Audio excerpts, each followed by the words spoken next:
Okay,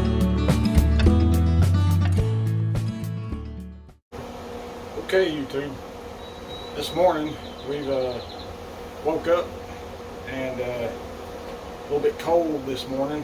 We've got a Boston butt on the Z grill here. I've got probably the most entry-level Z grill you can purchase off of Amazon. I think we got it about 2 years ago when they started selling them.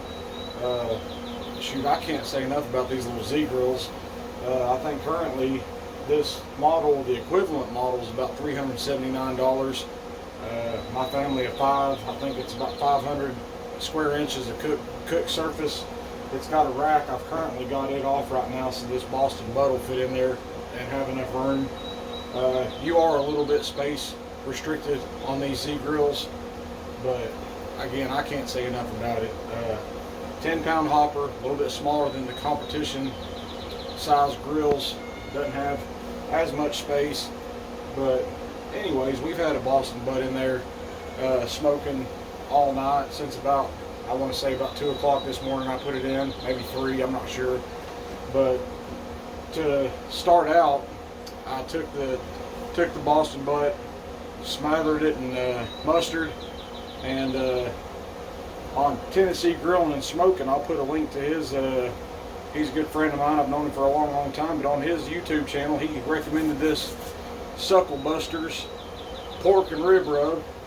They sell it over there at their store over there off 321 here in East Tennessee. The Country Garden, I believe it's called. Miss Spires works over there. Shoot, I coached their grandbaby in T-ball years and years ago, and Dustin's son, Colson. So, but yeah, we're going to try that. It says the best in Texas. I normally try to buy local products, but shoot, Texas owes us a lot over here in Tennessee. So, anyways, we gave that a shot, and but anyways, we smothered it in mustard, just covered it all over the mustard, which I normally do, and then just sprinkled this all around it. And what I like to do is I'll put it back into a pan and then cover it aluminum foil, and then all day yesterday it stayed in the refrigerator and let that seasoning, that rub, just kind of soak in until early this morning when it went in the smoker. So it's been smoking for a good long while. This is the first time I've done an overnight smoke, admittedly, and the internal temperature got a little bit away from me, so I'm kind of trying to hurry. Right now we're at about 180, so it did get a little bit away from me. I had sprayed it a couple times with this mop. Some people call it a, I don't know, I've always called it a mop, but it's basically, I always like to make one with, always has apple cider vinegar in it, water, but this time I put a little Blackberry Merlot in there. I like Blackberry a lot. I like Blackberry jams, I like Blackberry wine, but it's got a Blackberry wine in it, that apple cider vinegar, and then some water. And then periodically you just want to give it a good misting, a good spray, a good mopping, whatever you want to call, and just keep kind of, dear God, that smells good. Them spices in that Sucklebusters, that really hit the nostrils. So anyways, I'm going to pause the video right quick, and we're going to get it wrapped in parchment paper and hit it with another bit of this Sucklebusters, and get it back on the smoker and finish this thing out. So I'll catch up with you in just a second. Okay, so we got this pork butt pulled out of the, let me see if I've got her a good picture there on the camera. So we got this pork butt pulled out of the smoker here. I'm gonna try to hurry up and get this thing done. But we got parchment paper here, and you can use all kinds. There's about 3 different materials you can use to do what I'm about to do. But you know, you can use butcher paper, aluminum foil. Aluminum foil, I think I've read that, you know, it'll kind of get it soggy. It'll pull the moisture out.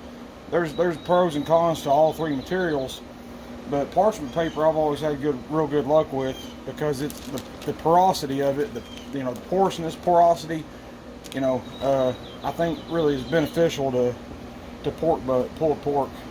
So I've always used parchment paper, but you know, you can use any of those 3. Aluminum foil, which I'm gonna wrap it in aluminum foil on the last step. We'll get to that later. So first off, I'm gonna hit it with this mop again. Give it a little bit of shake.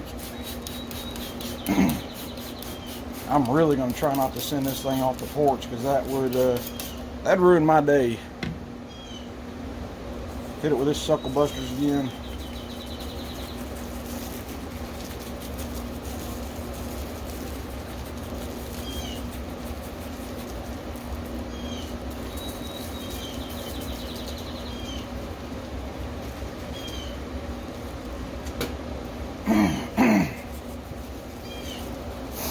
Now I've got a little bit of light brown sugar here. Just going to sprinkle that on there a little bit. One thing I really like about pulled pork is that crust, that bark you get on the external of it. I could sit there and eat that mess and be happy, and this brown sugar really gets that bark going for you. So I like to sprinkle a little bit of this on there.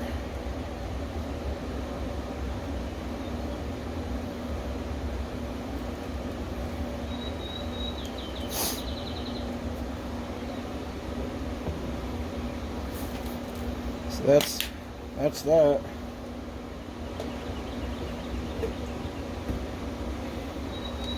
So now we're going to try to gently wrap this mamma jamma without sending it off the porch, because the cats will be happy, but I will be broken hearted.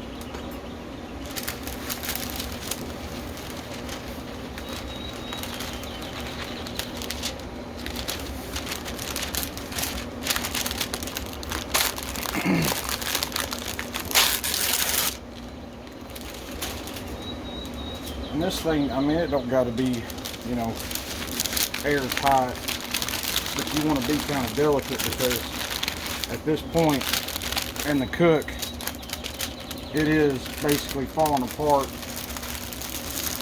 So you want to be as delicate as possible.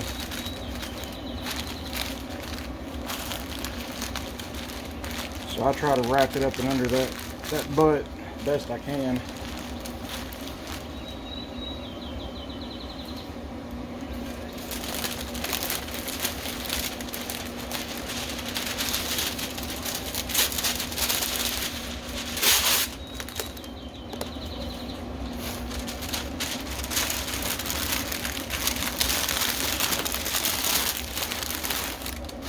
You've seen me wrap a Christmas present, you know that this is about par for the course with my wrapping skills.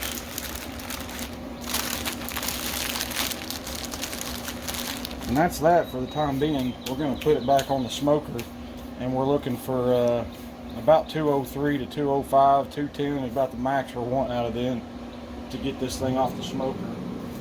I'm going to get it back on the smoker and refill this hopper, and then put my temperature probes in there, and we're going to keep watching it. And we'll pick back up with the video when we get about 210, well, about 205 hopefully. Okay, it's sometime later. I think we got started this morning around 7:30 or 8 o'clock. Now it's about noon 30.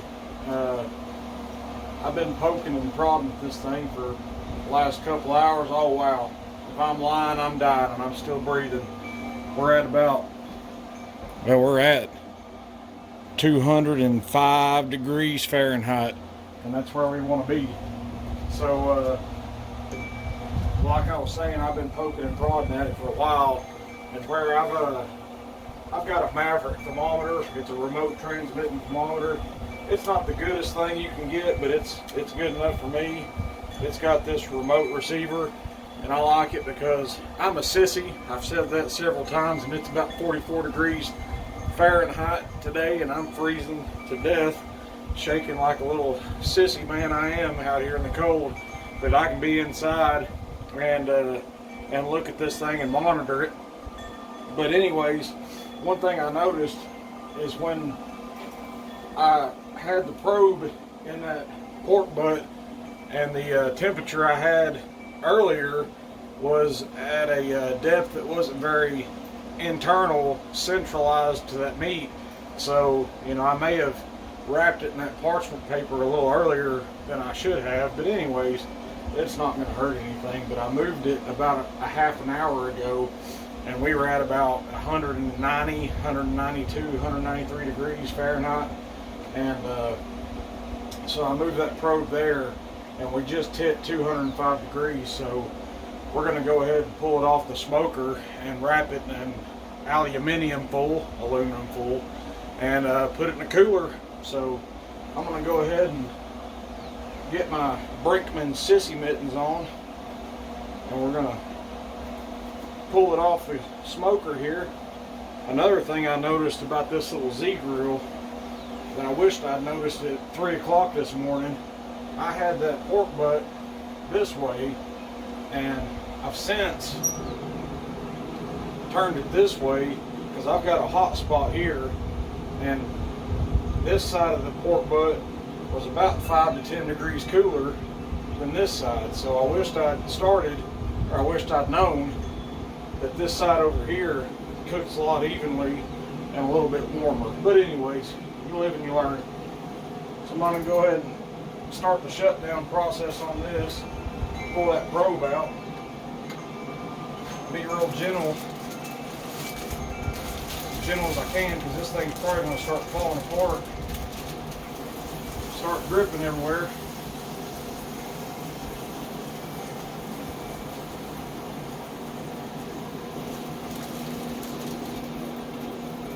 And I'm going to move that camera over to the table, because when I wrap this thing in foil, I definitely, like I mentioned earlier, I don't want to drop this thing off the porch and feed the barn cats. I want to feed us. So I'll pick up in just a second. Okay, so we've got this thing pulled off the smoker. I've decided to come in the house now, because like I told you, I'm a sissy and I get cold, and I was cold. Not to mention it started sleeting outside. The cats were circling like sharks when this thing came off the smoker.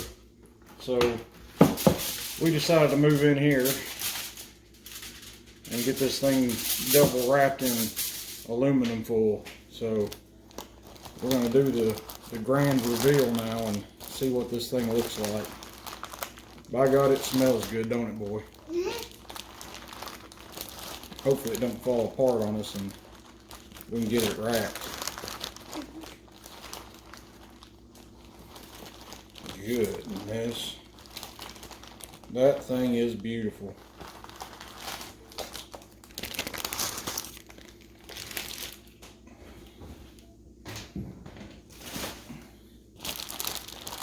I'm not trying to take forever for effect. These dang Brinkmann gloves are like those mittens your mama used to put me in when you used to go outside and play in the snow, so it's kind of difficult to navigate in them. Hopefully this thing will hold together. Yep. Alright. So there she is. She's, goodness, that thing is beautiful. Ain't that thing pretty? Yeah, sir. Yeah, sir. Yeah. You say yeah, sure, yes, sir. Yes, sir. Goodness. So what we're going to do with this thing, since it ain't nearly dinner time yet, we're going to wrap it in this foil and put it in that cooler. And now we're seeing why I like this parchment paper compared to anything else, because it's non-stick and you can kind of slide it out from underneath that butt and not pull it apart. So that's why I like that parchment paper a lot gooder than any other material. So now we can start wrapping this mamma jamma up and get her in that cooler. Boy, why don't you come over and help me? Okay. Since I got these sissy mittens on, be careful of that foil. It'll tear you up. Pull that out. Get me about a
Okay, the dust has finally settled for a busy day.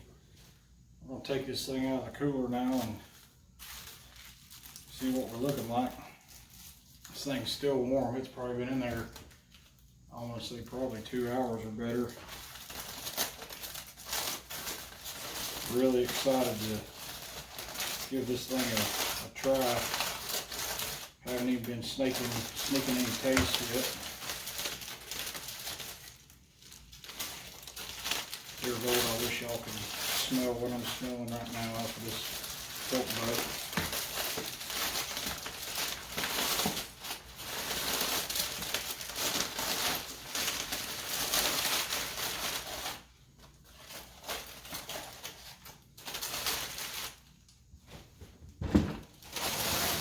Get all that thrown away.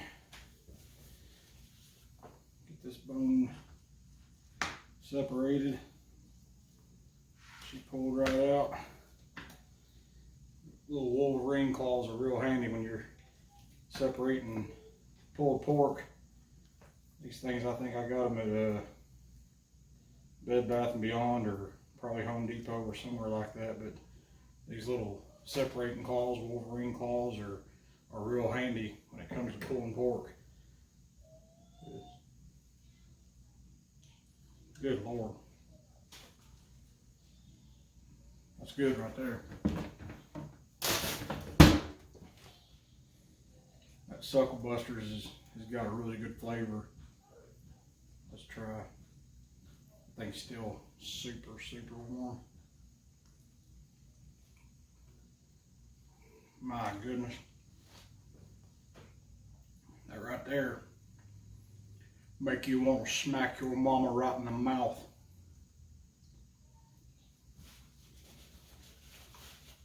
That's good.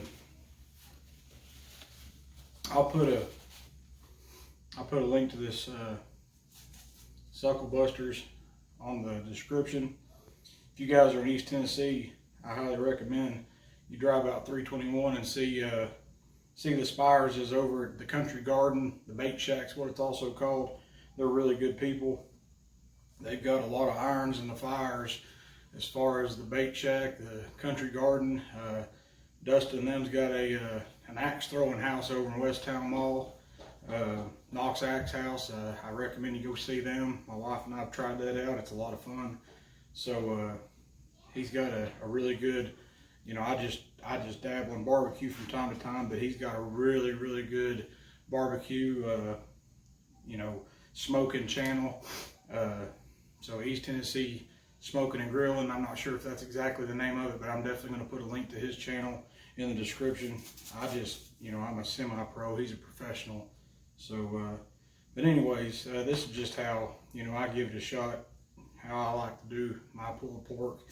But anyways, if you like how the video went, like it, subscribe it, share it. Love you, mean it.